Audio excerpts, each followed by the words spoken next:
اعوذ باللہ من الشیطان الرجیم بسم اللہ الرحمن الرحیم وبہ نستعین وہو خیر ناصر و معین اللہم صلی علی محمد وآل محمد صلی اللہ علیہ یا ابا عبداللہ وصلی اللہ علیہ یا ابن رسول اللہ ما خواب واللہ من تمسک بک ومن لجا الیک۔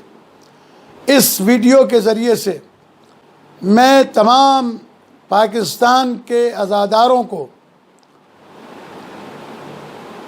اور پاکستان میں رہنے والے شیعوں کو آگاہ کرتا ہوں کہ ہم اپنے قاتل کو معاف کر سکتے ہیں، آل محمد کے قاتل کو معاف نہیں کر سکتے۔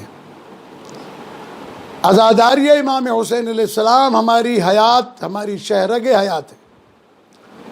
عزاداری اسلام کی محافظ ہے، لہذا آنے والے ایام میں شب 10 کو جناب خدیجۃ الکبریٰ سلام اللہ علیہ کی وفات کی مجلس بھی ہوگی، اور 18، 19، 20، 21 مولائے کائنات علی ابن ابی طالب علیہ السلام کی شہادت کی مجلسیں بھی ہوں گی۔ البتہ وہ قوانین جو اطباء نے، ڈاکٹروں نے مرتب کیے ہیں کہ حفاظتی تمام اقدامات کے ساتھ ان مجالس کو برپا کیا جائے گا، اور اسی کے ساتھ جلوس بھی برآمد کیے جائیں گے۔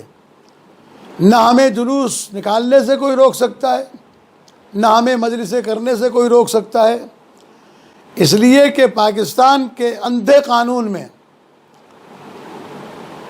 دکانیں کھلی ہوئی ہیں، مچھلی مارکیٹ میں لوگ جمع ہیں، سبزی منڈی میں لوگ جمع ہیں، دودھ دہی کی دکانوں پہ لوگ جمع ہیں۔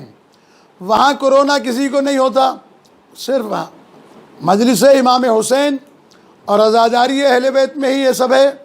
تو ہم کسی گورنمنٹ کی بات کو نہیں مانیں گے، مجلسیں کریں گے، فقط ان احتیاط کے تقاضوں کو پورا کریں گے۔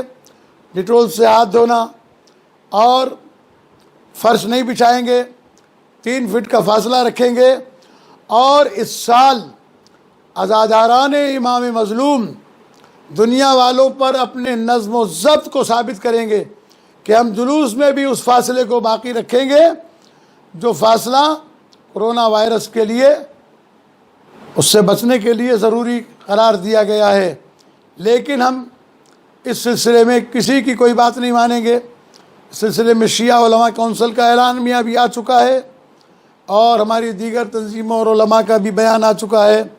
انشاءاللہ العزیز تمام عزادار تیار رہیں، اور ہم یہ عزاداری منائیں گے۔ اگر آج یہ جلوس رک گیا اور یہ مجلسیں رک گئیں تو اس کا اثر محرم الحرام کی مجالس اور جلوس پر پڑے گا۔